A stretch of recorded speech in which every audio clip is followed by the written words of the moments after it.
बच्चे लोग कैसे हो? आप सब लोग आए हो बहुत अच्छे होंगे। तो बिल्कुल अब दम भर लीजिए और अब अपना चालू हो चुका है आप सभी का मोस्ट डिमांडिंग चैलेंजिंग कोर्स कि भैया आईएसआई सीएमआई के सर पीवाईक्यूज ले आओ।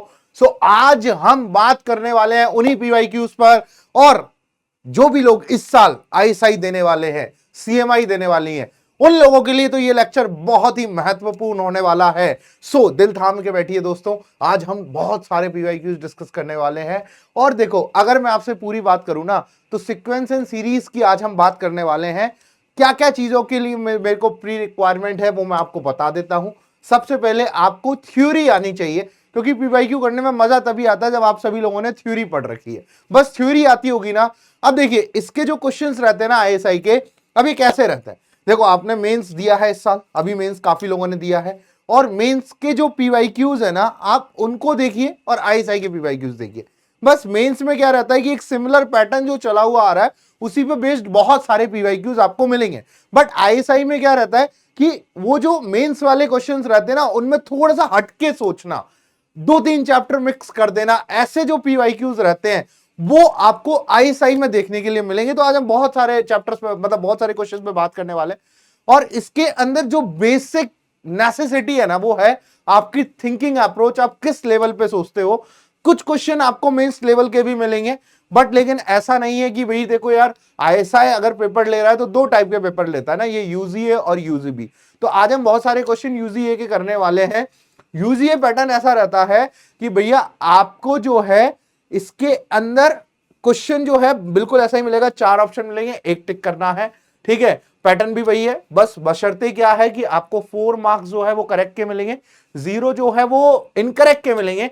बट अगर आपने कोई अनअटेम्प्ट रखा क्वेश्चन तो उसका 1 मार्क आपको मिल जाएगा, ठीक है। अब देखिए, इसके अंदर जो है और क्या खासियत है भैया। सर अगर मैं बात करूं तो और आईएसआई में के पेपर में क्या खासियत रहती है। यूजीए जो रहता है वो क्वालिफाइंग राउंड रहता है, मतलब इतना जो है बेसिक नेसेसिटी बच्चे को आनी चाहिए, ठीक है। अब बच्चा कहता है कि सर आईएसआई की PYQs little bit different from JEE. हाँ, यस, कुछ सिमिलैरिटी मिलेगी, कुछ अलग मिलेंगे। अलग क्या होगा? थिंकिंग अप्रोच, बेसिक आपका 10th घुसा दिया, ठीक है, बेसिक आपको एसओटी लगा दिया, ऐसे बहुत सारे क्वेश्चंस मिलने वाले हैं। तो चलिए एक बार और आप कमेंट में मुझे लिख दीजिए कि यार आप कहां से हमारा लेक्चर देख रहे हैं, सो हमें भी मोटिवेशन मिले। और बाकी अटेंडेंस लगाने वाला काम तो आपको पता ही है कैसे करना होता है। तो चलिए शुरुआत करते हैं ना, शुरुआत करते हैं आईएसआई सीएमआई के पीवाईक्यूज के लिए। सीक्वेंस इन सीरीज में अगर मैं बात करूं ना, बेसिकली तो आपके पास जो है, आपको जितने भी फॉर्मूलाज हैं वो जरूर पता होने चाहिए। टेलीस्कोपिक मेथड आपको पता होना चाहिए, मेथड ऑफ डिफरेंस जो है वो आपको पता होना चाहिए। इन्हीं की खास बात है। इनइक्वालिटी हल्की फुल्की इनइक्वालिटी की अगर मैं बात करूं तो अब ये जो क्वेश्चन है ना, बहुत पुराना क्वेश्चन है। मतलब आज से अगर मैं बात करूं तो अराउंड 18 साल पुराना क्वेश्चन मैं आपसे पहला क्वेश्चन ले रहा हूं। ये जो क्वेश्चन है बच्चों, इसके अंदर आईएसआई 2007 में आया था ये यूजीए में। और ये पैटर्न कहता है कि एक ट्राइंगल है आपके पास ना।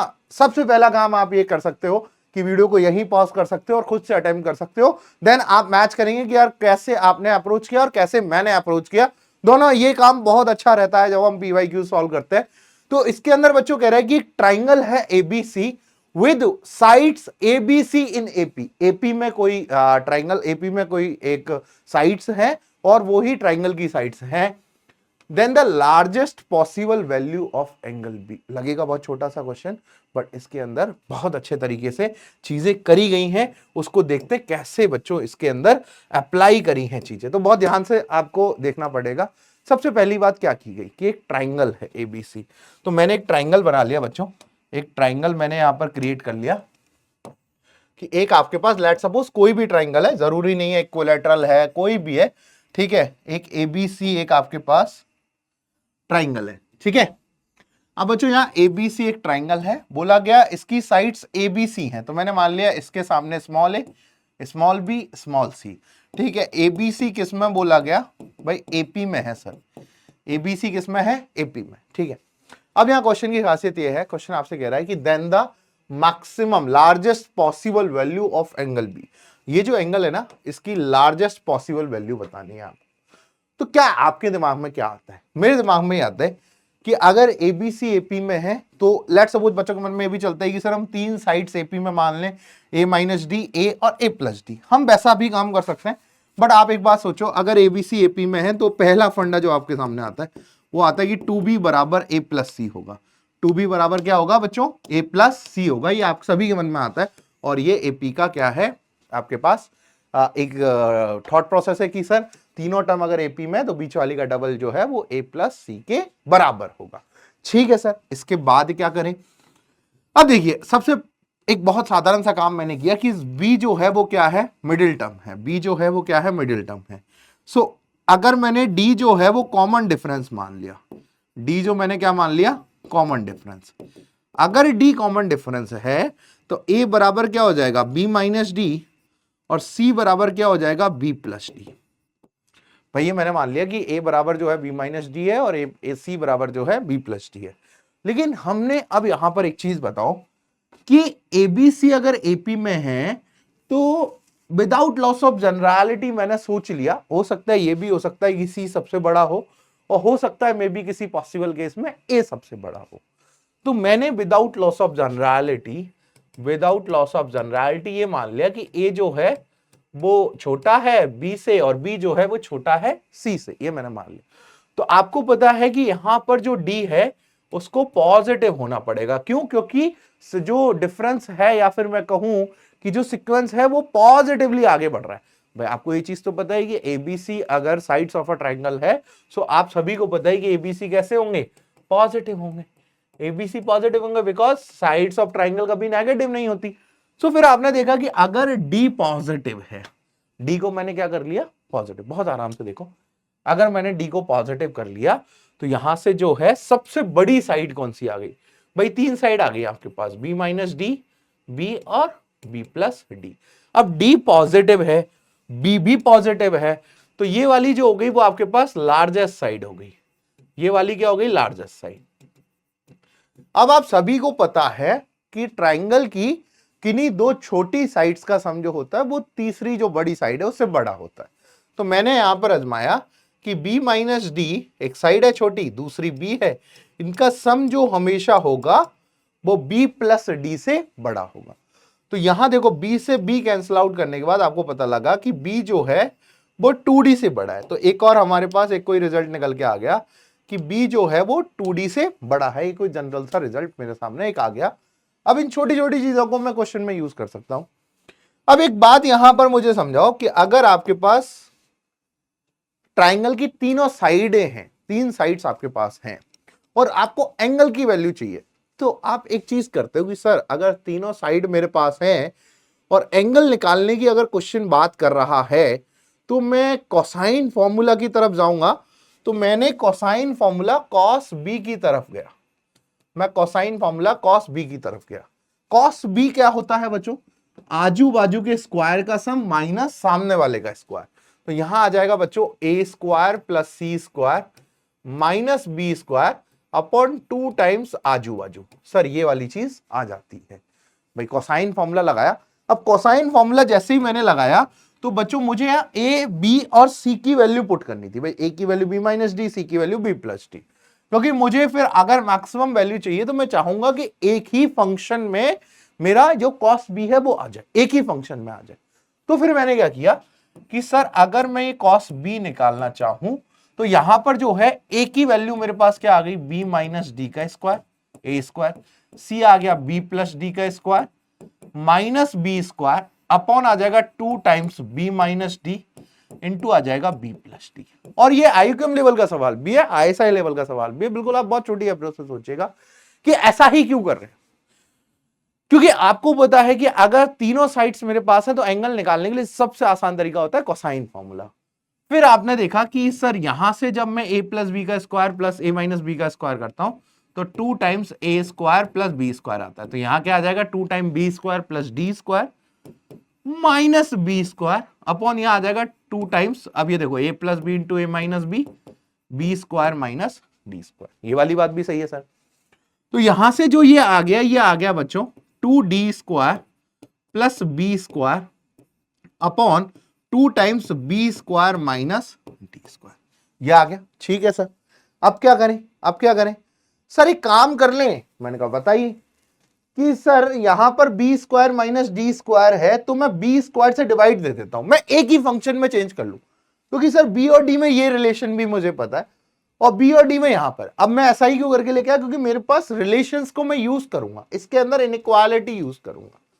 तो यहां जब मैं इसको सॉल्व करने गया तो मैंने क्या किया बच्चों, बी स्क्वायर से डिवाइड दे दिया। तो यहां आ गया 1 + 2 टाइम्स डी अपॉन बी का स्क्वायर, माइनस यहां आ जाएगा 2 टाइम्स, यहां देखिए बच्चों 1 - डी अपॉन बी का स्क्वायर। ये वाली बात सभी लोगों को समझ आ गई सर, ये वाली चीज सभी लोगों को समझ आ गई। अगर ये चीज बच्चों आपको समझ आ गई तो यहां देखो d अपॉन बी जो है, और यहां देखो d अपॉन बी, तो यहां देखो 1 is greater than 2 times d upon B, तो जो d अपॉन बी है वो लेस देन 1/2 आ रहा है।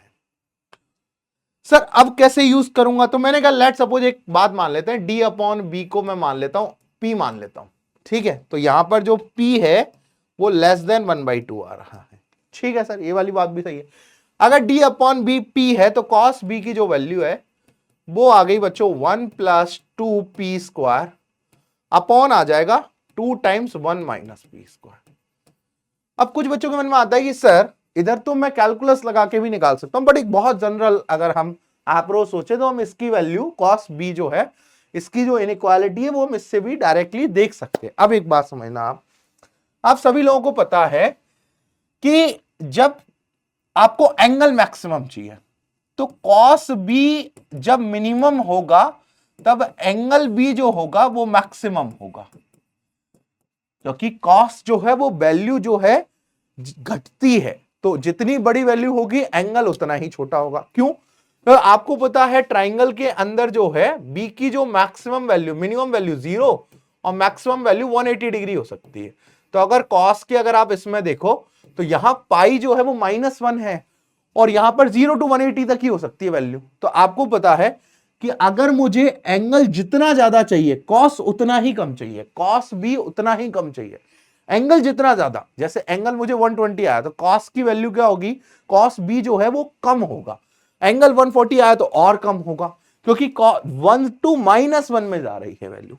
सिमिलर आप यहां पर आए कि यार सर अगर मुझे cos b मिनिमम चाहिए, ठीक है, cos b मिनिमम होगा तो एंगल भी ज्यादा होगा, तो इसकी मुझे मिनिमम वैल्यू चाहिए। तो मैंने सोचा कि यार अगर इसकी मिनिमम वैल्यू निकालनी है तो एक काम करता हूं, ऐसा ऊपर भी बना लेता हूं। ठीक है सर, कर सकते हैं। तो यहां मैंने क्या किया, 1 + 2p स्क्वायर, ठीक है सर, माइनस का 2 कर दूं, प्लस का 2 कर दूं, और यहां आ जाएगा 2 टाइम्स 1 - p स्क्वायर। अब देखिए ये 2 और 1 3 प्लस 2 कॉमन लेने पे -2 कॉमन ले लें, -2 ले लेते हैं, -2 कॉमन ले लिया तो यहां आ जाएगा 1 - p square upon 2 times 1 - p square. हाँ ये कर सकते हैं सर। तो यहां देखा आपने कि सर ये जो है ये आ गया 3/2 टाइम्स 1 - p स्क्वायर माइनस का 1, ये आ गई cos b की वैल्यू। अब मेरे को cos b पे अगर इनइक्वालिटी मिल जाए तो मेरा काम चल जाए। तो यहां देखिए आपको p पे इनइक्वालिटी पता है, ठीक है, और p पॉजिटिव है क्योंकि d भी पॉजिटिव है और b भी पॉजिटिव है। तो एक एक बात हम लिखेंगे, p पॉजिटिव, ठीक है सर। तो अब बच्चों ने यहां देखिए ना, ये p पॉजिटिव है। अब एक बात और समझिएगा आप, p पॉजिटिव तो है लेकिन अब एक काम आपको करना पड़ेगा कि ये जो p है ना ये 0, क्योंकि आपको पता है कि d 0 भी हो सकता है मे बी, ठीक है, d अपॉन b जो है। अब यहां से आप एक बात समझिए कि भैया d 0 भी हो सकता है मे बी इक्विलेटरल ट्राइंगल हो रहा हो, ठीक है। सो बात यहां पर जो है अगर अपन देखें तो जो p जो है वो क्या हो जाएगा आपके पास, ग्रेटर देन इक्वल टू 0। तो अब इस इनइक्वालिटी से वैल्यू अपन निकालते हैं cos b की, क्या इनइक्वालिटी बनते हैं। तो यहां देखिए आपने कर लिया, p जो है वो ग्रेटर देन इक्वल टू 0 है और p की मैक्सिमम वैल्यू क्या है, 1/2 है, ठीक है। तो यहां से आपके पास आ गया 0 is less than equal to p is less than 1/2। अब ये सिमिलर इनइक्वालिटी आपको बनानी, cos b बनाना है। तो cos b के लिए आपको पता है कि भैया 1 - p स्क्वायर चाहिए। तो यहां देखिए आप पहले p स्क्वायर निकालो, p स्क्वायर कितना आ जाएगा 1/4 और ये 0। अब 1 - 0 और यहां क्या आ जाएगा 1, सॉरी अब यहां देखिए आपको -p स्क्वायर चाहिए तो आप इनइक्वालिटी क्या हो जाएगी आपके पास, रिवर्स हो जाएगी भाई, ये -1/4 यहां आ जाएगा और ये 0 यहां चला जाएगा, क्योंकि आपको क्या चाहिए भैया, रिवर्स इनइक्वालिटी चाहिए। तो फिर आपने क्या किया, 1 - 1/4 is less than 1 - p square और is less than equal to 1 - 0। तो यहां से आ जाएगा 3/4 is less than 1 - p square is less than equal to 1। अब 1 - p स्क्वायर क्या चाहिए, 2 के साथ मल्टीप्लाई है, तो 2 टाइम्स 1 - p स्क्वायर, यहां भी 2 से मल्टीप्लाई कर दो और यहां क्या आ जाएगा 3/2। ये रिवर्स में चाहिए तो 1/2 into 1 minus P square, inequality reverse हो जाएगी भाई, ये इधर क्या आ जाएगा 1/2 और इधर क्या चला जाएगा ये 2/3, इनइक्वालिटी का साइन रिवर्स हो गया। अब ऊपर क्या चाहिए आपको, ऊपर 3 चाहिए, तो आपने 3 से मल्टीप्लाई किया तो यहां आ जाएगा 3/2 is less then 3/2 into 1 minus P square is less then कितना आ जाएगा 2, जो कि क्या चाहिए आपको 3 से मल्टीप्लाई। अब आपको क्या चाहिए -1 भी चाहिए, तो आपने -1 सब्ट्रैक्ट कर दिया, 3/2 इंटू 1 माइनस पी स्क्वायर -1, यहां क्या आ जाएगा 1 और यहां क्या आ जाएगा 1/2। सो अब ये जो है ये आपके पास cos b बन चुका है बच्चों। तो यहां जो cos b है ये क्या आ गया, यहां पर जो है आपके पास 1/2 आ गया और यहां क्या आ गया 1, ठीक है। अब cos b आपको पता है कि भैया cos b मिनिमम होगा तभी b एंगल सबसे ज्यादा हो सकता है। तो cos b की मिनिमम जो है वैल्यू ऑफ cos b जो है, minimum value of cos b जो है वो क्या आ जाएगी बच्चों 1/2। Minimum value of cos b क्या आ जाएगी 1/2। तो यहां से देखो अब जब cos b मिनिमम है तभी क्या होगा, एंगल b मैक्सिमम आएगा, एंगल b मैक्सिमम। तो एंगल b क्या हो जाएगा, एंगल b क्या हो जाएगा भैया 60 डिग्री। cos b कब होता है, cos b 1/2 कब होता है, जब b एंगल क्या हो 60 डिग्री। तो यहां से बच्चों आपका ऑप्शन नंबर ए जो है वो करेक्ट हो जाएगा। तो अब आप अप्रोच समझ चुके हो यार क्वेश्चन में, कि अप्रोच जो है वो थोड़ी सी लॉजिकल होती है, आपको सोचना पड़ेगा, जैसे आप IUQM RMO के लिए सोचते हो वैसे ही यहां एंगल्स में आपको सोचना पड़ेगा। तो ये क्वेश्चन मजेदार समझ में आया आपको, ठीक है। ऐसा ही एक और बहुत बेहतरीन सा सिंपल क्वेश्चन लेता हूं मेंस लेवल। ये मेंस लेवल का क्वेश्चन ISI 2009 में आया था। मेंस लेवल में क्या कह रहा है क्वेश्चन कि दो सीरीज है 1 4 समथिंग समथिंग आगे चल रही है, एक चल रही है 9 14 समथिंग समथिंग आगे चल रही है, दो AP हैं। अब बोल रहा है then the number of distinct integers in the collection of first 500 terms of each progression. अब आप एक बात बताओ, ये कह रहा है कि पहली जो AP है, यहां ध्यान समझना, पहली AP क्या है 1 4 7 सो ऑन, यह कह रहा है 9 14 19। अब यहां देखो 9 और 5 14, 14 और 5 19, ऐसे सो ऑन आगे चल रही है।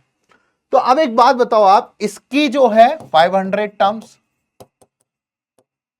और इसकी जो है वो 500 टर्म्स, दोनों में बोल रहा है कि नंबर ऑफ डिस्टिंक्ट इंटीजर, भाई ये भी इंटीजर है तो यहां आपसे पूछ रहा है नंबर ऑफ डिस्टिंक्ट इंटीजर। अब एक बात बताओ, ये दो AP है तो इसकी कुछ टर्म और इसकी कुछ टर्म कॉमन होंगी, क्योंकि आपको पता है कि एक ही सीरीज चल रही है। तो दोनों की कॉमन टर्म्स निकाल के अगर अपन 1000 में से सब्ट्रैक्ट कर दे तो हमारे पास आंसर आ जाए। मतलब बेसिकली हमें जो है वो कॉमन टर्म्स फाइंड करनी है। तो यहां मैंने क्या किया, number of common terms find करने के लिए आप सभी को कुछ मेथड्स पता है जो मैं भी अप्लाई करूंगा। यहां आ जाएगा 1, पहली टर्म निकालनी है 1 4 7, यहां पर आ जाएगा 10, यहां पर आ जाएगा 13, यहां पर आ जाएगा 16, यहां पर आ जाएगा 19, और ये क्या आ जाएगी 9 14 19 एंड सो ऑन। तो आपको बताइए कि जो पहली कॉमन टर्म है वो क्या मिल गई 19, तो कॉमन टर्म का A जो है वो क्या आ गया 19, और D क्या होता है LCM ऑफ D1 D2। अब D1 क्या है बच्चों, D1 आपको पता है 3 है, D2 क्या है 5, तो D कितना आ गया 15, A आ गया D आ गया। अब आपको दोनों की लास्ट टर्म से पता करना है कि किसकी छूटी आएगी। तो यहां से मैंने क्या किया, लास्ट टर्म पता की, इसकी जो लास्ट टर्म होगी वो क्या होगी 1 प्लस n 500 भी टर्म पता करनी है, तो 499 इंटू 3, और एक आ जाएगा 9 प्लस 499 इंटू 5। तो आपको पता है कि जो भी लास्ट कॉमन टर्म होगी वो इससे तो छोटी होगी क्योंकि तो इससे बड़ा वैल्यू है। तो आपके पास जो है यहां पर एक सीरीज बनेगी, वो क्या बनेगी, एक इनइक्वालिटी बनेगी। आपने देखा कि भाई लास्ट टर्म क्या होगी 19 प्लस n माइनस 1 इंटू 15, ये छोटा होगा किससे, इस वाले से, और ये क्या लिखा हुआ है 499 इंटू 3 कितना होता है 1497, एक प्लस करेंगे तो यहां आ जाएगा 1498, ठीक है। तो यहां से आ जाएगा n minus 1 into 15 is a less than, यहां आ जाएगा 19 सब्ट्रैक्ट करेंगे तो आ जाएगा 1479, ठीक है। तो n minus 1 is less then 1479 divide by 15, तो यहां से n minus 1 is less then 15 से डिवाइड दो, 15 9 जा 135, 12 बचा 98, नहीं 12 बचा 129, 15 8 जा 120, 9 बचा पॉइंट लगा दिया 0, 98.6। तो यहां से जो n है वो क्या आ रहा है, लेस देन आ रहा है 99.6। तो जो कॉमन टर्म्स है वो कितनी आ गई 99, कॉमन टर्म्स कितनी आ गई बच्चों 99। जब कॉमन टर्म्स 99 है तो नंबर ऑफ डिस्टिंक्ट इंटीजर्स बच्चों आपके पास क्या आ गए भाई? टोटल क्या हो गया? 500 इंटीजर पहली के पास है, 500 दूसरी के पास है। कॉमन कितने हैं, मतलब दोनों में कितने आ रहे हैं कॉमन? 91। तो डिस्टिंक्ट लाने के लिए आपने क्या किया? वो 91 सब्ट्रैक्ट कर दी होगी। 91 इसके पास भी है, 91 इसके पास भी है। तो यहां से आ जाएगा 1000 में से अगर 91 गए तो 901 जो है वो आपका क्या आ जाएगा बच्चों? आंसर आ जाएगा। तो ऑप्शन नंबर डी जो है वो बच्चों करेक्ट। आई होप बहुत अच्छे से आप समझ गए होंगे। ऐसा ही थोड़ा सा लेवल अप करते हुए, पहला क्वेश्चन अच्छा था, लेवल अप करते हुए मैं एक क्वेश्चन लेता हूं। आईएसआई 2009 का ही एक क्वेश्चन है। ये तो ये करा दिया ना, इसको तो डिलीट मारते हैं। ठीक है चलिए, आईएसआई 2010 का एक क्वेश्चन लेते हैं। बहुत ध्यान समझना, बहुत अच्छा क्वेश्चन है, बहुत अच्छा लॉजिक है इस क्वेश्चन के अंदर। ये क्या कह रहा है? Sum of the first n terms of an arithmetic progression whose first term is a integer. ठीक है, आपसे क्या कह रहा है? The sum of first n terms of an arithmetic progression whose first term is a integer, not necessarily positive, वो जरूरी नहीं है positive हो, and the common difference is 2 is known to be 153। ये क्या कह रहा है? sum of the n terms क्या है? 153। अगर n 1 से बड़ा है तो number of possible values of n। अब इस क्वेश्चन के अंदर बहुत सारी अप्रोच यूज होती है, बट बहुत आसान है। थोड़ा सा पीएनसी लगाएंगे, पीएनसी भी नहीं आता होगा, बेसिक काउंटिंग आती होगी तो उससे भी कर लेंगे। तो आपसे क्या कहना है? Number of possible value of N बतानी है। बहुत अच्छा क्वेश्चन है। अब आप एक बताओ, लेट फर्स्ट टर्म मैंने मान ली आपके, फर्स्ट टर्म मैंने मान ली ए, फर्स्ट टर्म मैंने मान ली ए। अब ये ए नॉट नेसेसरली पॉजिटिव, मैंने कतई नहीं बोला कोई पॉजिटिव है, ठीक है। उसने भी क्वेश्चन ने भी बोला है कि नॉट नेसेसरली पॉजिटिव, कुछ भी हो सकती है। ए मस्ट बी ग्रेटर देन 0 भी हो सकता है, ए 0 भी हो सकता है, और ए लेस देन 0 भी हो सकता है। ठीक है, कॉमन डिफरेंस मैंने डी मान लिया, और जो कि क्या है बच्चों? 2 के बराबर है। और Sn जो है वो क्या है? 153 है। तो Sn लिखने के तरीके क्या हो गया? ny2 into 2a plus n minus 1 into D कितना है? 2 बराबर आ जाएगा 153। अब देखिए 2 2 2 उड़ गया तो यहां आ जाएगा n into a plus n minus 1 is equal to 153। अब मुझे एक बात बताओ, n इंटीजर होगा? हाँ सर, बेसिकली n तो क्या होगा? नेचुरल नंबर होगा, मतलब इंटीजर ही होगा, और पॉजिटिव इंटीजर होगा। ठीक है, n तो positive integer. a plus n minus 1 ये क्या होगा बच्चों? ये इंटीजर होगा, पर कह नहीं सकते कि पॉजिटिव है नेगेटिव है, कुछ भी नहीं कह सकते, क्योंकि a अगर नेगेटिव हुई तो हो सकता है मे बी आपके पास ये नेगेटिव हो जाए। आप कुछ भी नहीं कह सकते, ठीक है। a प्लस n माइनस 1 कुछ भी हो सकता है, हमको नहीं पता। ठीक है सर, अब आप एक बार बताओ, दो इंटीजर का प्रोडक्ट इंटीजर दे रखा है, तो यहीं से इस क्वेश्चन को सॉल्व करें। तो आप एक बार बताओ, a into A plus N minus 1 बराबर 153 दे रखा है। अब एक बात बताओ, सॉरी n इंटू, यहां पर क्या कर दो? n इंटू, ओ एक सेकेंड बाबा, एक सेकेंड, ये क्या हुआ?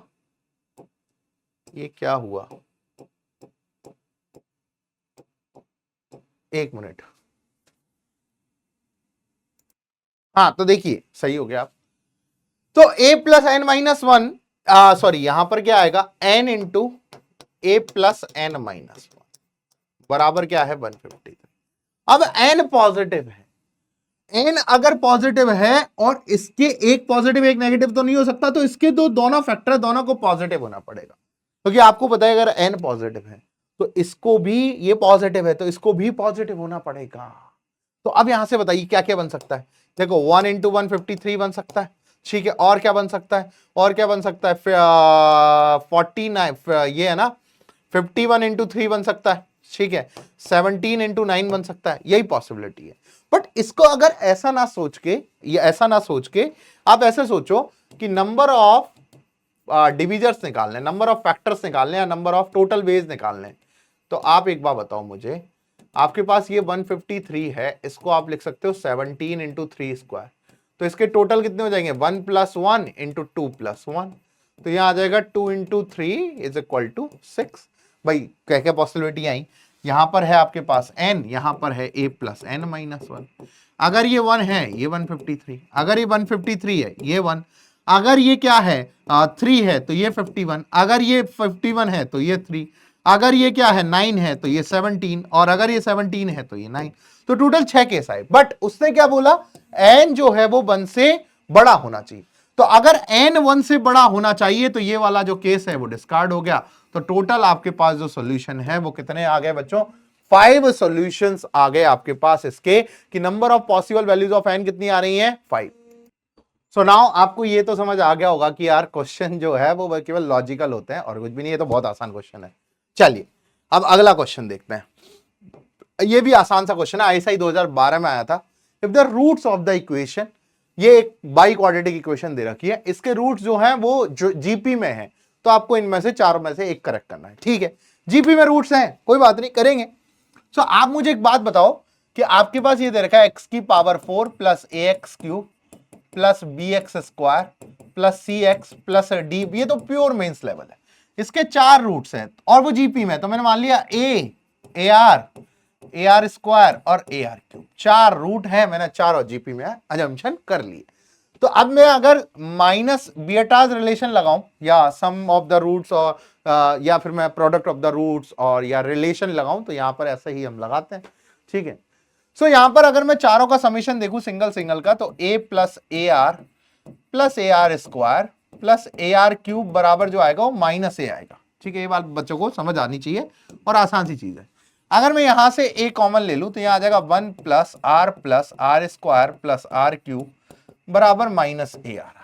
ठीक है सर, ये वाली बात भी समझ आती है। अब ए मत मानो, ठीक है, अरे रुको रुको रुको, ए मत मानो, इसको कर लो पी आर, क्योंकि दोनों वेरिएबल फिर सेम हो जाएंगे। भाई मैं सोच रहा कि यार ये क्या बकर होगी, तो ये जो है हमने 4 P R square P R cube मान ली। अब चारों का जो समेशन है p plus P R square plus P R cube जो है वो बच्चों किसके बराबर आ जाएगा? माइनस ए के। तो p into 1 plus R square plus R cube जो है वो बच्चों माइनस ए के बराबर है। मतलब यहां तुम देख रहे हो कि भैया चारों का समीशन जो है वो आपने ये लिख लिया। ठीक है, ये भी यूजफुल रिजल्ट है, तो इसको हम बॉक्स में बंद करके लिख लेते हैं। फिर दोबारा आप इसके पास आए कि आपने दो का प्रोडक्ट लिखा। अब दो का प्रोडक्ट जब आपने लिखा, तो दो का प्रोडक्ट अगर मैं लिखूं, पहले देख लेते हैं, दो के प्रोडक्ट की जरूरत में भी ना पड़े। ठीक है, पर दो का प्रोडक्ट लिख भी सकते हैं। दो का प्रोडक्ट लिखा तो आपको पता है कि अगर अल्फा बीटा गामा ये 4 रूट्स होते हैं, वैसे साधारण तरीके से भी आप लिख सकते हो। दो का प्रोडक्ट करो, पी स्क्वायर आर हो गया, इन दो का प्रोडक्ट करो, कितना हो गया? पी स्क्वायर आर क्यूब हो गया। ठीक है, इन दो का प्रोडक्ट करो, क्या हो गया? पी स्क्वायर आर की पावर 5 हो गया। ठीक है, फिर इन दो का प्रोडक्ट करो तो पी स्क्वायर आर क्यूब हो गया। फिर इन दोनों का प्रोडक्ट करो तो पी स्क्वायर आर स्क्वायर हो गया। और फिर इन दोनों का प्रोडक्ट करो तो यहां पर आ जाएगा पी स्क्वायर, ठीक है, आर की पावर 4, और ये किसके बराबर आ जाएगा? प्लस बी के बराबर। बट इसका कुछ खासा यूज दिख नहीं रहा है। फिर मैंने 3 का प्रोडक्ट किया, 3 का प्रोडक्ट। अब 3 का प्रोडक्ट जो है वो मतलब 4C3, 4 में से 3 का प्रोडक्ट कितने बनेंगे? 4 ही बनेंगे।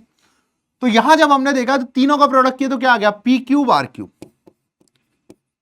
प्लस इन तीनों का प्रोडक्ट किया तो क्या आ गया? पी क्यूब आर की पावर, यहां आ जाएगा 3 और 2 5 और आर की पावर 6 प्लस। अब देखो इन तीनों का प्रोडक्ट किया तो आ गया पी क्यूब, 1 2 3 इनका प्रोडक्ट किया तो पी क्यूब आर की पावर 5 प्लस। अब देखिए आपने क्या करना है भैया, इन 3 का कर दिया, इन 3 का कर दिया, इन 3 का कर दिया। फिर आपने देखा कि यार सर इसका इन दोनों के साथ भी बाकी है, तो आ जाएगा आपके पास इसका इन दोनों के साथ तो हो गया, हाँ ठीक है। फिर क्या आ जाएगा? इन दोनों का इसके साथ। ठीक है भाई, आप बेसिक सी एक बात समझो, अगर आपके यहां मैं ले लूं, जैसे मैंने ले लिया अल्फा बीटा गामा डेल, तो आप क्या लिखोगे? पहले अल्फा बीटा गामा, क्योंकि वहां कंफ्यूजन होना ना, तो ऐसे लिख लो बीटा गामा डेल, फिर लिखोगे गामा डेल अल्फा प्लस लिखोगे डेल अल्फा बीटा, यही लिखोगे। तो अब क्या बच रहा है आपके पास? देखिए इसका इन दोनों के साथ बच रहा है, तो यहां आ जाएगा पी क्यूब आर की पावर 4 बराबर कितना आ जाएगा? माइनस का सी। तो अब यहां से अगर ध्यान से देखो, तो अगर यहां पर मैं P cube R cube common ले लूं तो यहां आ जाएगा 1, ये आ जाएगा आपके पास 1, और यहां पर जो आ जाएगा आर, यहां पर आ जाएगा आर स्क्वायर, और यहां पर आ जाएगा आर क्यूब, और ये आ जाएगा माइनस सी के बराबर। फिर आपने देखा कि यार सर p इंटू दिस, अब इसमें से एक p निकाल लिया और आर क्यूब, अब p इंटू दिस की वैल्यू माइनस ए है और यहां पर आ रहा है माइनस सी, तो यहां से आपके पास p स्क्वायर आर क्यूब की जो वैल्यू है वो c अपॉन ए आ गई। ये रिजल्ट बहुत महत्वपूर्ण है। ठीक है, फिर आपने देखा कि चारों का प्रोडक्ट कर दूं तो यहां आ जाएगा p की पावर 4 आर की पावर 6 बराबर क्या आ जाएगा? d। तो फिर आपने देखा कि सर ये तो पी स्क्वायर आर क्यूब का होल स्क्वायर लिखा हुआ है और डी, तो यहां से आपने देखा कि sir P square R cube की वैल्यू सी अपॉन ए का होल स्क्वायर है जो डी के बराबर है, तो यहां से आ गया सी स्क्वायर बराबर ए स्क्वायर डी, सी स्क्वायर बराबर ए स्क्वायर डी। ऑप्शन डी जो है वो बच्चों क्या आ गया आपके पास करेक्ट आंसर आ गया। आई होप आप ये वाली बात अच्छे से समझ गए अपने। अगर ये वाली चीज आपको समझ आ गई है तो और एक अच्छा क्वेश्चन आप सभी लोगों के सामने, और एक अच्छा क्वेश्चन, एक बहुत छोटा सा क्वेश्चन ले रहा हूं, आईएसआई 2016 का क्वेश्चन है। ऐसे क्वेश्चन भी आते हैं, प्योर मैथ्स लेवल क्वेश्चन है, प्योर मींस में भी कई बार पूछ ले जाते हैं। अब यूजीए जो है वो आपको पता है कि क्वालिफाइंग राउंड है, तो जरूरी नहीं है कि उसमें बहुत अच्छे क्वेश्चन भी आए, कुछ सिंपल भी होंगे, कुछ आसान भी होंगे, कुछ मॉडरेट भी होंगे, कुछ अच्छे भी होंगे। जैसे जब मैंने पहला क्वेश्चन कराया तो वो अच्छा क्वेश्चन कैटेगरी में आता है, मॉडरेट की में, कि हमारा लॉजिक बच्चों को सोचना पड़ेगा। अब ये तो क्या रटे पिट्टे क्वेश्चन है। यहां आपसे बोला गया कि एबीसी जो है वो 3 नंबर्स हैं जीपी में, इफ द इक्वेशंस, एबीसी जो है वो 3 नंबर्स हैं, एबीसी 3 नंबर्स है, ठीक है, और बोला गया कि ये जो है वो जीपी में है। तो यहां से आपको एक बात समझ में आती कि बी स्क्वायर बराबर एसी होगा, बी स्क्वायर बराबर एसी होगा, ठीक है। सो अब आपसे बोला जा रहा है कि a x square plus 2bx plus c बराबर 0, दो इक्वेशन है, a x square plus 2bx plus c बराबर 0, और यहां बोला जा रहा है d x square plus 2e(x) plus f बराबर 0। हैव अ कॉमन रूट, इनकी कॉमन रूट है, तो आप यहां से इनकी बताओ कि किस में हो। तो सिंपल, जब भी आपको कॉमन रूट की तरफ देखना हो तो मेरा तो बच्चों से यही कहना होता है कि एक बार पहली इक्वेशन या दूसरी इक्वेशन का डी जरूर चेक कर लें। तो आपको एबीसी में एक रिलेशन दे रखा है, इसलिए मैं फर्स्ट वाले का ही डी चेक करता हूं। तो इसका डिस्क्रिमिनेंट क्या हो गया, 2b का होल स्क्वायर माइनस 4ac, मतलब ये हो गया sir 4b square minus 4ac। अब बी स्क्वायर बराबर तो एसी है, मतलब डी 0 आ रहा है, डी 0 आ रहा है। अब डी 0 का क्या मतलब है, डी 0 से इसका जो रूट आएगा ना, इसका जो रूट वो एग्जैक्टली इसका रूट भी होगा। अगर आपको पता है कि एक ही रूट कॉमन है और दोनों जो है वो एक ही रूट है, मतलब इसके तो दोनों ही रूट बराबर है, तो रूट ही निकाल लेते हैं। तो रूट निकालने गए तो यहां पर ए एक्स स्क्वायर प्लस 2, बी की वैल्यू डाल दी मैंने under root a C x plus c बराबर 0। तो बच्चों ये जो आ गया वो आ गया रूट ए, ये जो आ गया वो आ गया रूट ए प्लस रूट ए एक्स प्लस रूट सी का होल स्क्वायर बराबर 0। तो x की जो वैल्यू आ गई वो आ गई minus root c divide by root a, ठीक है। अब सेकेंड इक्वेशन में इसको डाल देते हैं, तो यहां से जो आ गया वो आ गया d x square plus 2e(x) plus f बराबर 0। अब डी एक्स स्क्वायर, एक्स की वैल्यू डाल दी बच्चों आपने, माइनस का root c divide by root a का होल स्क्वायर प्लस 2e, यहां पर आ जाएगा माइनस का root c divide by root a और प्लस एफ बराबर 0। अब इस नेगेटिव वाली टर्म्स को उधर ले जाते हैं, तो ये आ जाएगा डी सी डिवाइड बाई ए और प्लस एफ बराबर आ जाएगा 2e root c divide by क्या आ जाएगा रूट ए, ठीक है। ये माइनस वाली टर्म थी, इसको उधर ले गए। अब मुझे चाहिए डी बाई ए, तो सी को गायब करना है, तो सी को गायब कर दिया, तो d by a plus f by c बराबर आ गया 2e divide by root a c. अब रूट ए सी की वैल्यू भी डाल दी, तो d by a plus f by c बराबर आ गया 2e बाई बी। तो अब ये जो तीनों नंबर है वो किस में है बच्चों, एपी में है भाई, डी बाई 2, बीच वाली का डबल जो है वो फर्स्ट और लास्ट के बराबर आ रहा है। तो तीनों ही नंबर किस में है बच्चों, एपी में है, तीनों ही नंबर किस में है, एपी में है। तो यहां तक की बात आपको समझ में आई। चलिए, ये भी बात, एक लॉजिक वाला क्वेश्चन बच्चों अगर आपसे कराऊं मैं, तो बहुत एक अच्छा लॉजिक, ये क्वेश्चन बहुत अच्छा है, ऐसा ही 2017 में आया था, क्वेश्चन अच्छा है, इसीलिए मैं आपसे कह रहा हूं, ढंग से देखिएगा। क्वेश्चन क्या कह रहा है आपसे, consider a quadratic equation, quadratic equation है a x square plus 2bx plus c बराबर 0, ABC are positive real numbers, बोला गया एबीसी तीनों पॉजिटिव रियल नंबर्स हैं। If the equation has no real root, इसके कोई रियल रूट ही नहीं है, then which of the following is true. अब एबीसी तीनों रियल नंबर है, आपसे केवल ये पूछ रहा है कि एबीसी किस में हो सकते हैं। तो यहां ढंग से एक दिमाग लगाओ, सर मुझे क्या क्या दे रखा है बच्चों। यहां पर अगर ढंग से देखा जाए तो आपको बोला गया a x square plus 2bx plus c बराबर 0, इसके जो रूट्स हैं वो क्या है, नो रियल रूट्स है, मतलब नो रियल रूट्स का मतलब आ गया D less than 0, D less than 0 मतलब 2b का whole square minus 4ac is less than 0। तो यहां आ जाएगा 4b square minus 4ac is less than 0। यहां से जो निकल के आ जाएगा कि b स्क्वायर जो है वो ac से छोटा है, ठीक है सर।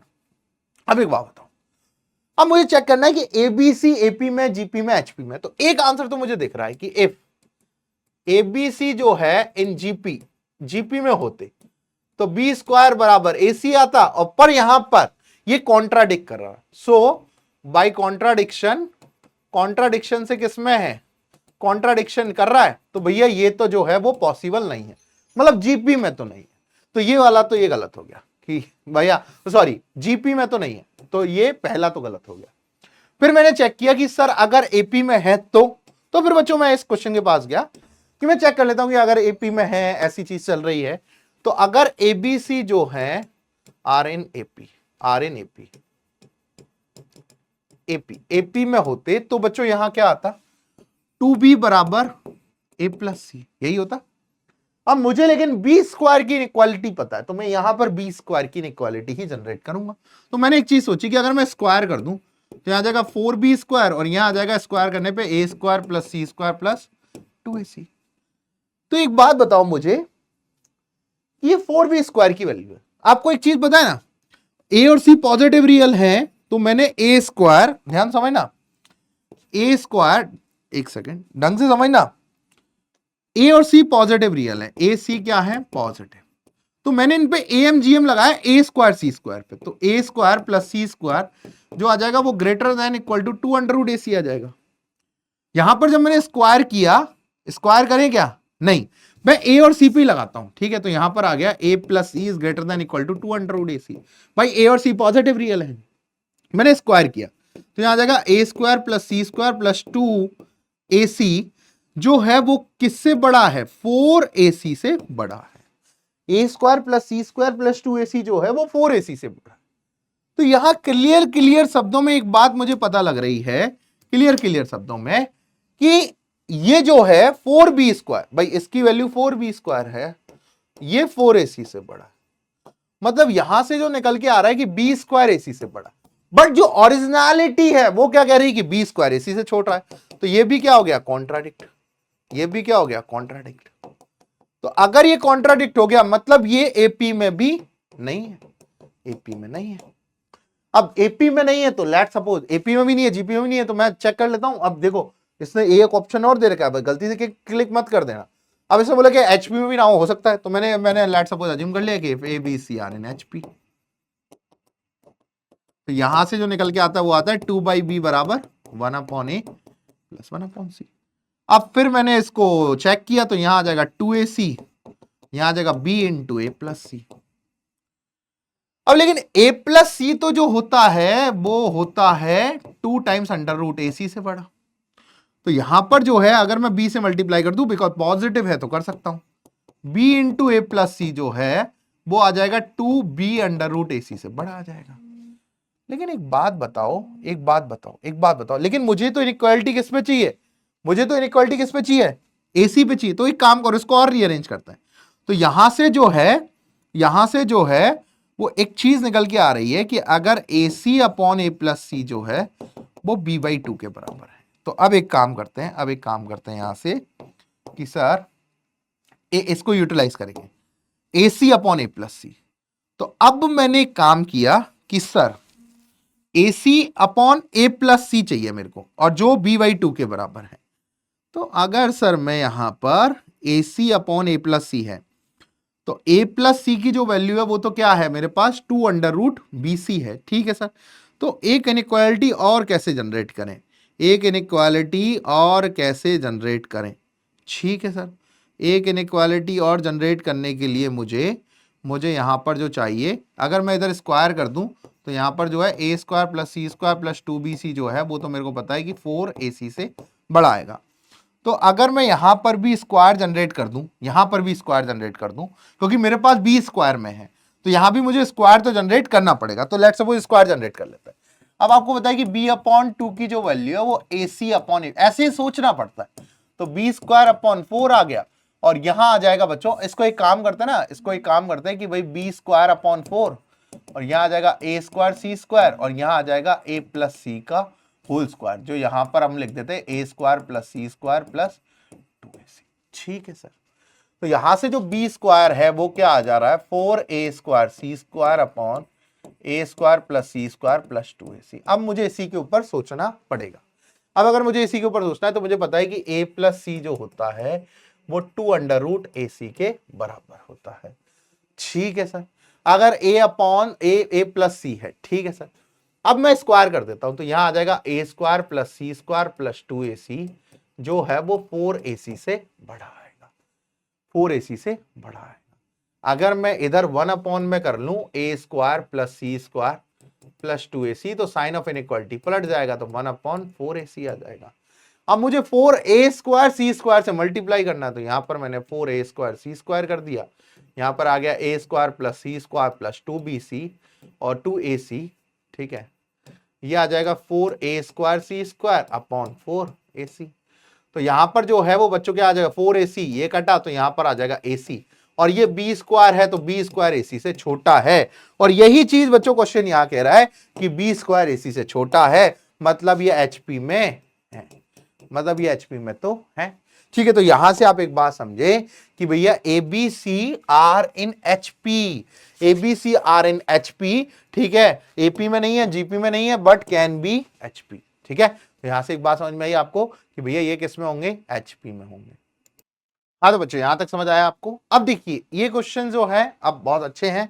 एक लॉजिकल क्वेश्चन जो बच्चों मैं यहां पर आपसे ले रहा हूं, ये बहुत अच्छा क्वेश्चन है ISI 2019 का। दिस इज मतलब मोस्ट अमेजिंग क्वेश्चन। बहुत सोचना पड़ेगा और बहुत सारी चीजें आपको ऐसी करनी पड़ेंगी जिससे आपको ये क्वेश्चन में मजा आए। ठीक है, अब क्वेश्चन है अच्छा, कैसे करें। अब देखिए यहां पर बहुत लॉजिकल सी बात की गई है आपसे कि A1 is less then is A2। ये इस पे ध्यान देना, इस पे फोकस करना। ये यहीं से क्वेश्चन बनने लायक है और आप पॉज भी करके खुद से कर सकते हो, मतलब आराम से सोचो कि यार क्या आप दिमाग लगा सकते हो। ये प्योर ISI क्वेश्चन है और मजेदार क्वेश्चन। तो आपसे यह क्वेश्चन में बोला गया कि A1 जो है वो लेस देन A2 है, इज लेस देन A3 है और ये लेस देन A4 है। चारों में जो है वो बच्चों आपके पास ये दे रखा है रिलेशन।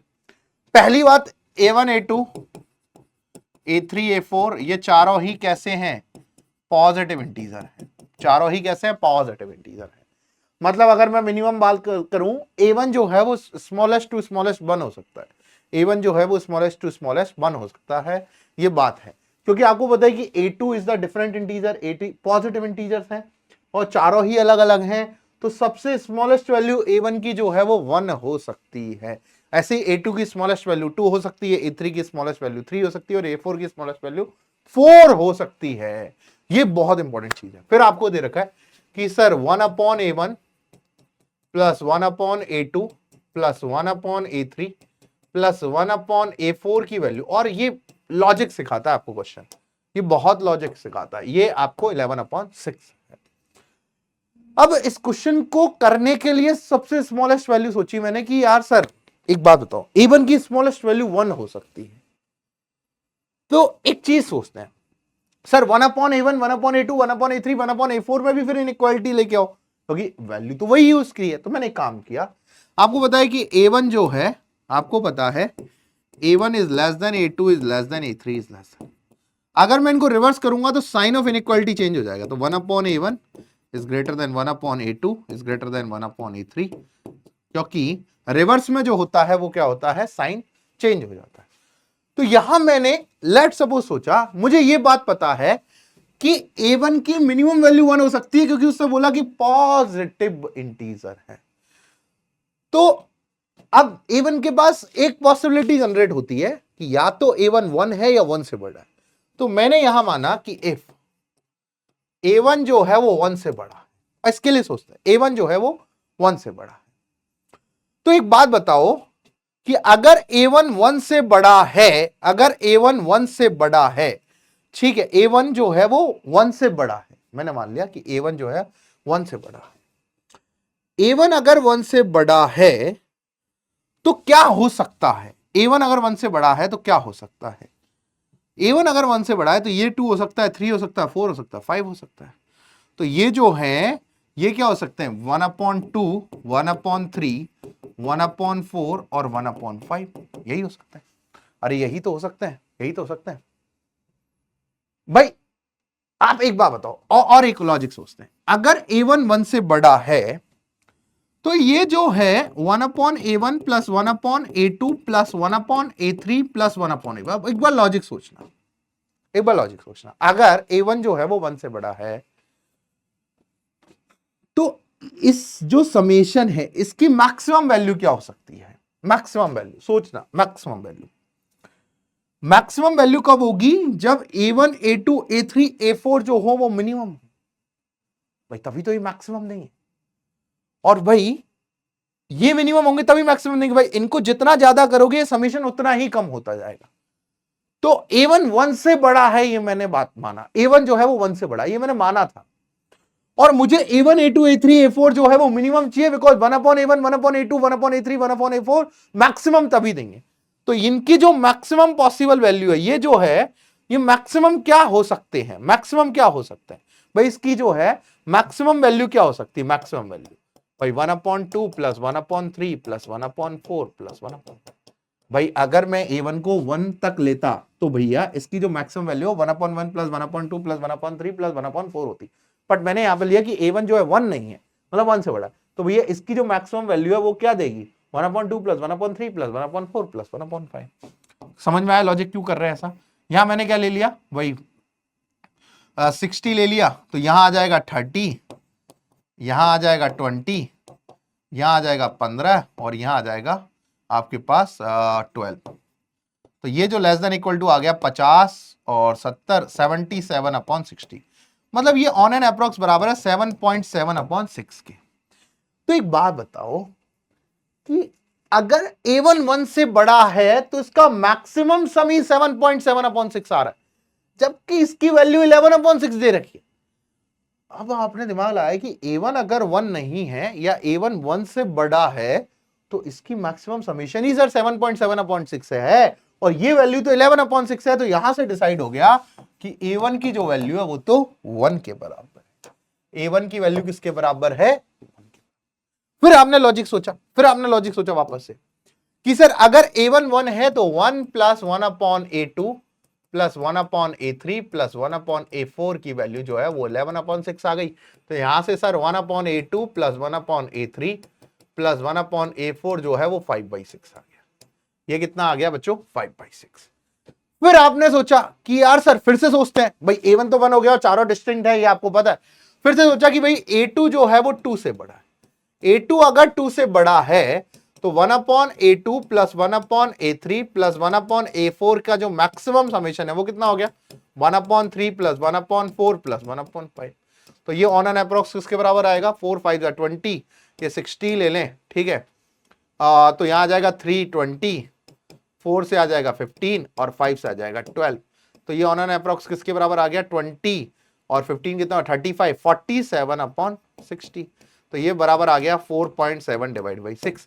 और जबकि ये 5/6 के बराबर है, तो ये तो पॉसिबल ही नहीं है भाई, a2 2 से बड़ा पॉसिबल ही नहीं है। तो यहां से निकल के आया कि सर a2 तो जो है वो 2 के बराबर है, a2 जो है वो 2 के बराबर। तो अब यहां से आ गया 1/2 प्लस 1/a3 प्लस 1/a4 बराबर आ गया 5/6। तो यहां से जो है 1/a3 प्लस 1/a4 की जो वैल्यू आ गई वो आ गई 5/6 माइनस 1/2। तो यहाँ 6 आ गया, यहाँ आ गया 5 माइनस 2 3 जा 6, तो आ गया 2/6, डेट इज आ गया 1/3। अब a3 और a4 की वैल्यू निकाल, फिर सोचने गए कि सर 1/a3 प्लस 1/a4 जो है वो 1/3 के बराबर है। किसके बराबर है? 1/। इसको तो देखो डाइफेंटाइन इक्वेशन से आप सीधा सीधा कर सकते हो।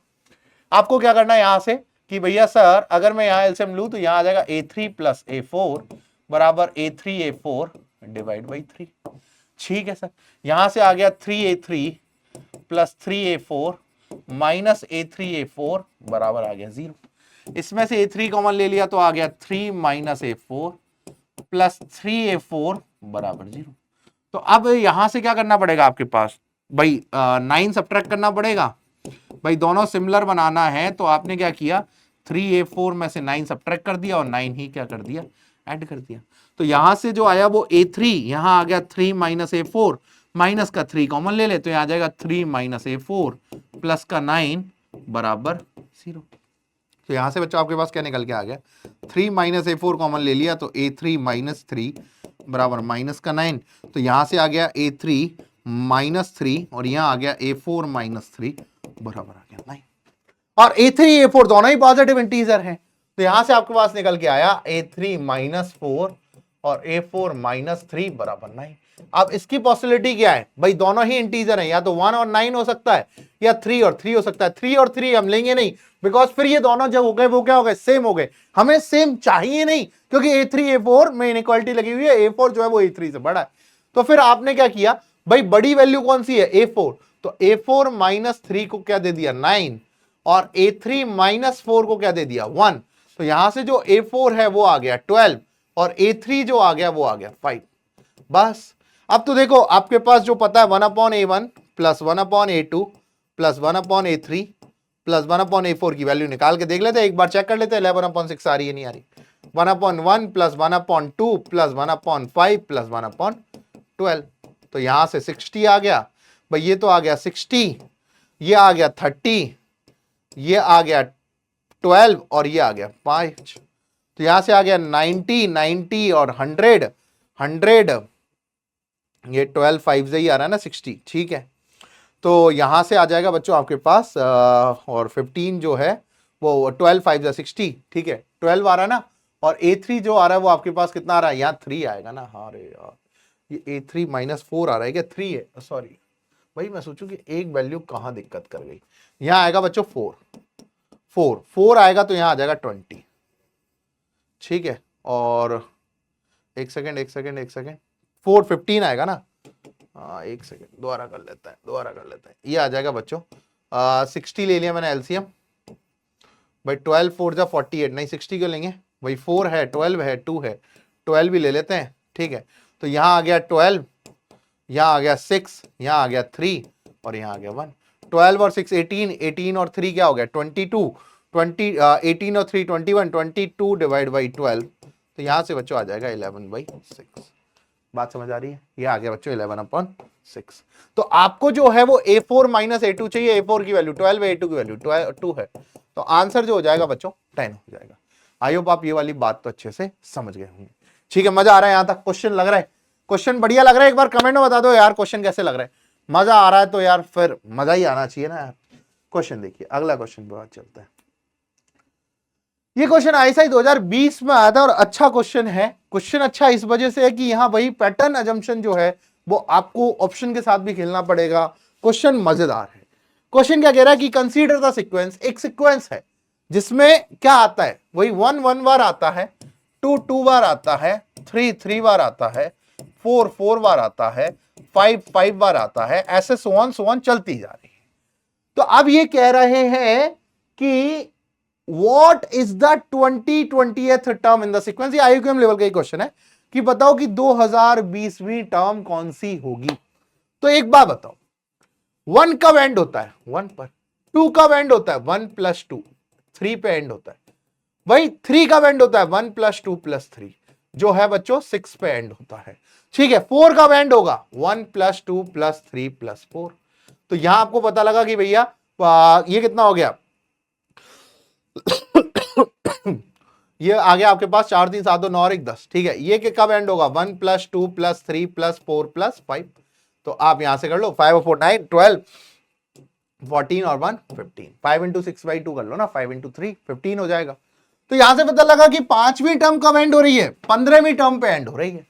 तो अब आपको 2020 टर्म बतानी है। अब लॉजिक अगर आप सोचो तो आप एक बार बताओ, आपको एक चीज समझाओ कि अगर कोई जैसे मेरे को भाई 100वीं टर्म बतानी है, या लेट सपोज मेरे को 10th टर्म 11th टर्म बतानी होती, तो मैं क्या देखता कि ये जो 5 है ये कब एंड हो रहा है, कब से चालू हो रहा है और कब एंड हो रहा है, कब से चालू हो रहा है भैया 11th टर्म से चालू हो रहा है और 15th पे खत्म हो रहा है, और मेरे को 11th टर्म बतानी है। 11th टर्म कितनी होगी 5। अब एक बात बताओ कि आपको 2028 टर्म बतानी है, तो आपने क्या किया इन चारों ऑप्शंस का यूज किया। पहले मिनिमम 62 रख के देखा कि 62 कब एंड हो रहा है, भाई आपको बताना है कि व्हाट इज द 2028 टर्म, कौन सी है इन चारों में से। तो आपने ऑप्शन का यूज करना चाहा कि यार मैं देखता हूं 62 एंड कब होगा, तो 62 कब एंड होगा भैया 1 + 2 + 3 से लेके कहां तक 62 पे एंड होगा। तो इस सम का जो कितना आ जाएगा 62 × 63 डिवाइड बाई 2, तो यहां आ जाएगा आपके पास 31, तो 31 इंटू 3 कितना हो गया 93, 9 आ गया।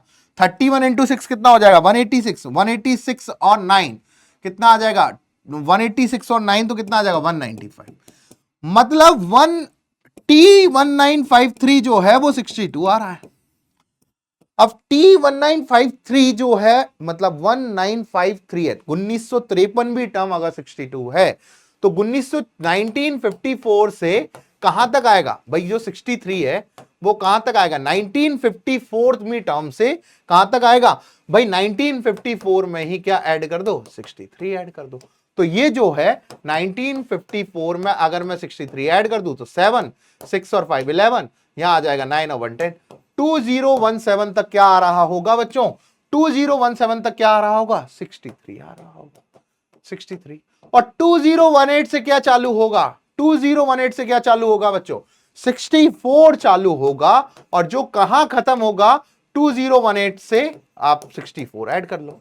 बट लेकिन एक बात मुझे बताओ, आपको कौन सी चाहिए 2020 भी टर्म, जो भी क्या होगी 64। तो ऑप्शन नंबर सी जो है वो बच्चों क्या है आपका करेक्ट आंसर है। ठीक है, समझे ये वाली बात, समझे ये वाली बात। चलिए अब अगला क्वेश्चन लेते हैं।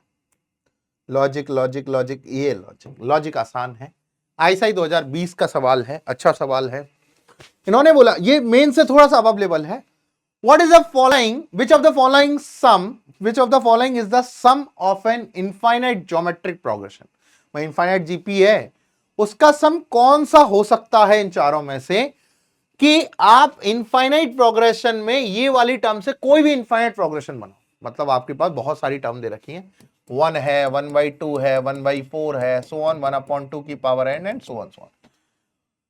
इनमें से कोई भी टर्म ले लो, उसका इनफाइनाइट ज्योमेट्रिक प्रोग्रेशन बनाओ, उसका सम इनमें से क्या होगा, इनमें से कौन सा ऐसा सम है जो इसमें अकर कर सकता है, इसमें से जो भी टर्म ले उनमें से। अब बहुत सारे लोगों को समझ नहीं आ रहा क्वेश्चन, ये कह रहा है कि लेट सपोज आपने इनमें से एक कोई टर्म ली 1/1/2, 1/4, 1/8, ऐसे कोई टर्म ली, इसकी इनफाइनाइट जीपी बनाई, क्या इसका सम यहां प्रेजेंट है? नहीं।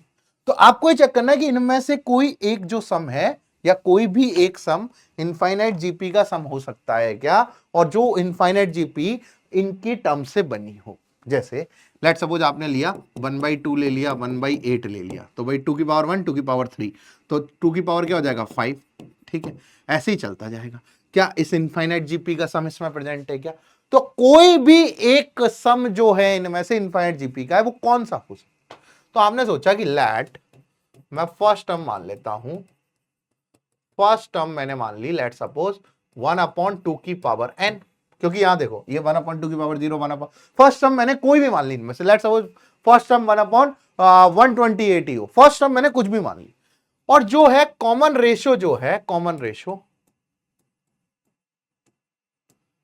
रेशो जो है बच्चों वो क्या हो जाएगा 1/2 की पावर m मान लिया मैं।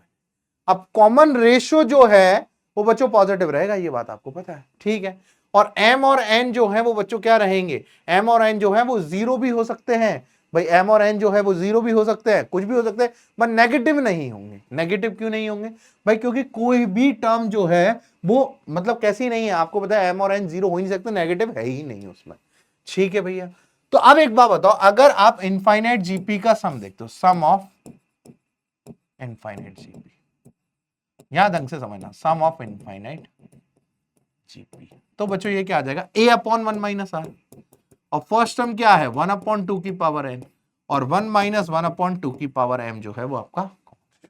तो यहां से जो बच्चों आपके पास क्या आ जाएगा 1/2 की पावर n, यहां आ जाएगा 2 की पावर m-1, और ये 2 की पावर m ऊपर चला जाएगा, तो ये आ जाएगा 2 की पावर m-n, और यहां आ जाएगा 2 की पावर m-1।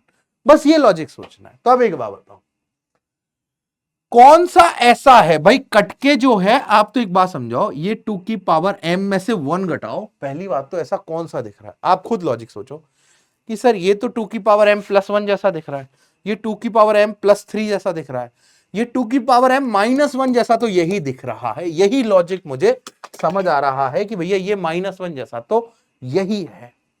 फिर लॉजिक आपने सोचा कि यार और क्या हो सकता है, फिर लॉजिक आपने सोचा कि यार m - n अगर 0 हो जाए, क्योंकि सब में 1 1 है, और कैसा आ सकता है? m माइनस n अगर 0 हो जाए तो m बराबर n है, m बराबर n है। ठीक है, आप एक बात बताओ m और n की क्या क्या वैल्यू हो सकती है भाई? m और n क्या हो सकते हैं भाई? 0 1 2 3 से लेकर कुछ भी हो सकता है। तो m बराबर n आ जाए, m बराबर n आ जाए। से एक बात बताओ, m बराबर अगर n आ जाए, ठीक है, तो ऐसा पॉसिबल कब होगा? m बराबर n आ जाए तो आपके पास ऐसा पॉसिबिलिटी केस इसमें क्या दिख रहा है? m बराबर n आने का मतलब है बच्चों कि भैया m बराबर n आने का मतलब है कि जो आपने फर्स्ट टर्म ली वही आपके पास क्या बन रहा है? कॉमन रेशियो बन रहा है। ठीक है सर, एक चीज और मुझे समझाओ, यहां पर बहुत लॉजिक सी बात समझाना कि नीचे का तो आपने समझ लिया कि सर m बराबर n आ जाए, लॉजिक लॉजिक लॉजिक देखो, केवल लॉजिक देखो। और आप एक बात समझो, आप एक लॉजिक यहां पर ही समझो कि अगर सर 2 की पावर m क्या हो सकता है? आप तो 2 की पावर m है ना, नीचे क्या हो सकता है भाई? 2 की पावर 0 दैट इज 1, 2 की पावर 2 1 2 4 8 एंड सो ऑन आगे। तो 2 की पावर m माइनस 1 क्या हो सकता है आपके पास भाई? 0 1 3 7 और ये मतलब सर कहीं भी आपको 5 तो दिख ही नहीं रहा, मतलब ये नहीं हो सकता। 1/7 और यहां पर कितना आ जाएगा भाई? 8 के बाद क्या आ जाएगा भाई आपके पास? 2 की पावर 4 16, तो यहां 15 भाई। 11 भी कहीं नहीं दिख रहा, 9 भी कहीं नहीं दिख रहा। और 7 कब पॉसिबल है? जब m की वैल्यू क्या हो? m की वैल्यू क्या हो? m की वैल्यू क्या हो बच्चों? m की वैल्यू 3, m की वैल्यू 3 है तभी 7 पॉसिबल है। तो m बराबर n इक्वल टू 3 अगर करें तो यहां पर आ जाएगा 2 की पावर 0 और यहां आ जाएगा 2 की पावर 3 माइनस 1, तो 1/7 जो है वो इनफाइनाइट जीपी का समेशन पॉसिबल है इसके अंदर, इसकी अगर हम कोई भी टर्म्स ले लें तो। अब वो किस पे ट्रू है? m बराबर n बराबर 3 पे। ये लॉजिक आपको समझ आना चाहिए। समझ आया? चलो नेक्स्ट क्वेश्चन देखते हैं।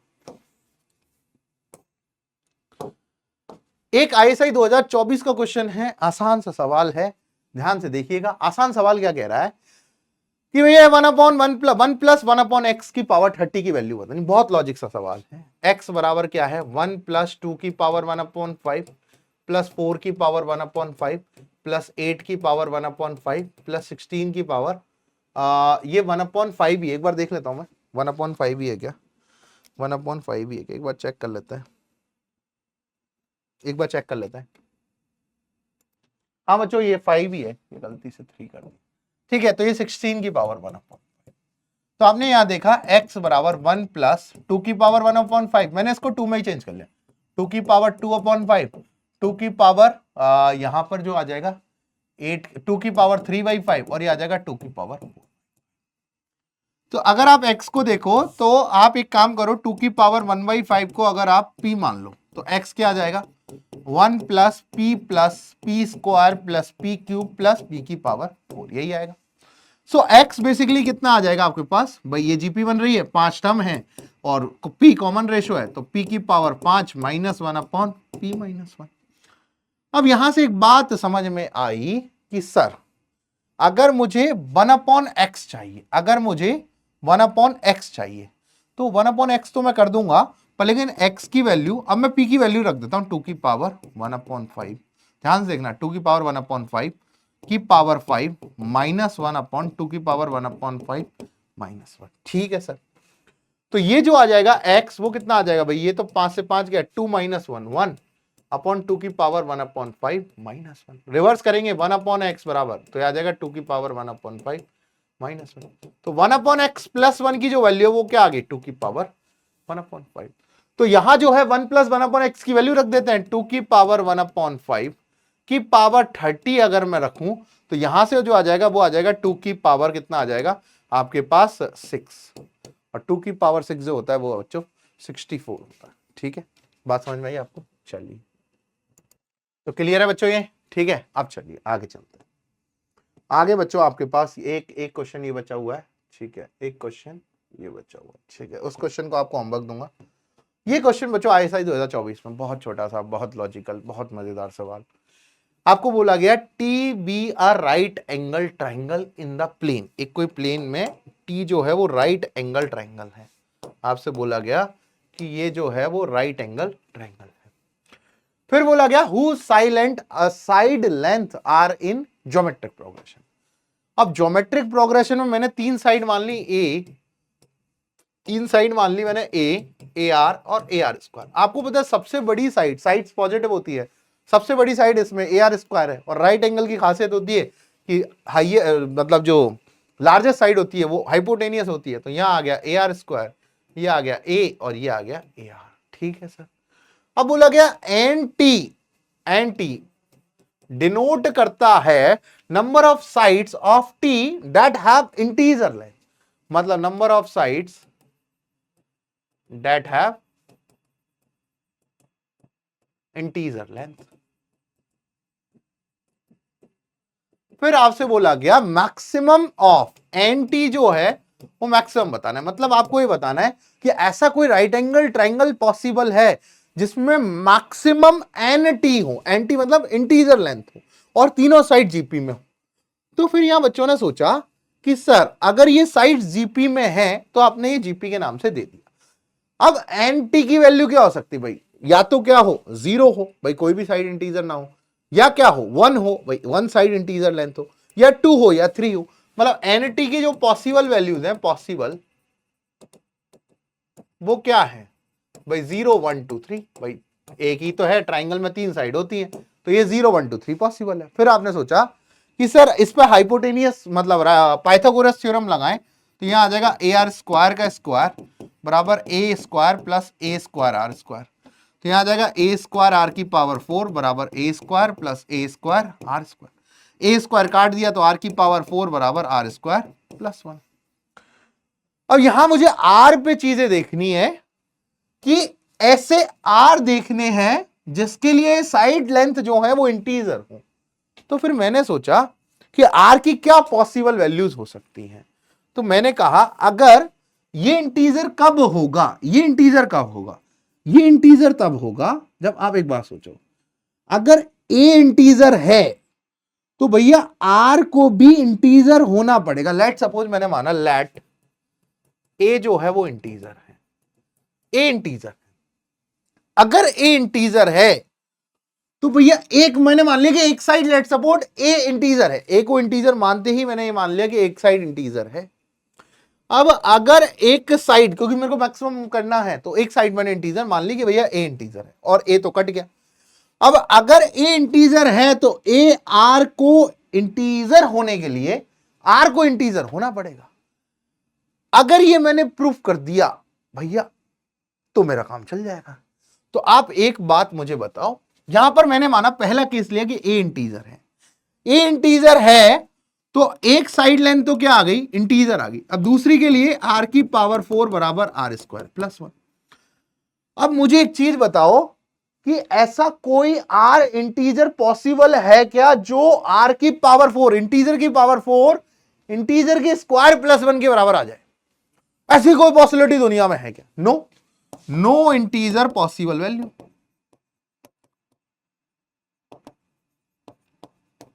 कोई पॉसिबिलिटी यहां नजर ही नहीं है, क्योंकि कोई भी इंटीजर की पावर 4 यहां इंटीजर के स्क्वायर प्लस 1 के तो बराबर हो ही नहीं सकती।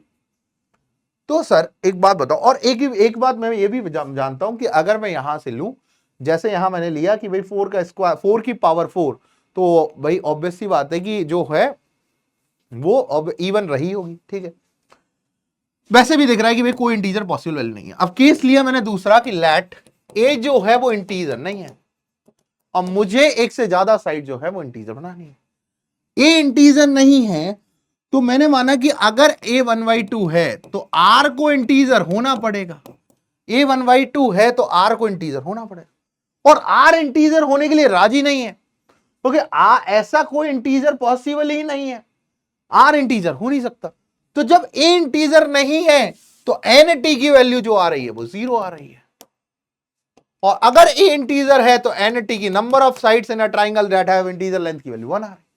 क्योंकि अगर A इंटीजर नहीं है और ये वाली कंडीशन पे हम जब आते हैं तो इससे तो कोई इंटीजर वैल्यू पॉसिबल ही नहीं है। तो जब ऐसी पॉसिबिलिटी है तो भैया NT की वैल्यू 0 आ गई और इधर NT की वैल्यू 1 आ गई। मैक्सिमम पूछिए तो ये 1 आपके पास जो है वो आपका आंसर हो जाएगा। एक क्वेश्चन होमवर्क में मैं आपको दे देता हूं, ये वाला क्वेश्चन आप स्क्रीनशॉट ले लेना, जो जेईई मेंस का ही क्वेश्चन है, ये आप आराम से कर सकते हो। ठीक है, कर लेना ये वाला सवाल। तो आई होप आपको आज बहुत सारी चीजें समझ में आई होंगी, मजा आया होगा। ISI 2024 के क्वेश्चन भी लिए हैं। ठीक है, ऐसी ही कंटिन्यू सीरीज हम यूजीबी के लिए भी लाएंगे, ठीक है, सारी चीजें चलती रहेंगी अब तो। अब और आप बताइए यार आपको कैसा लगा।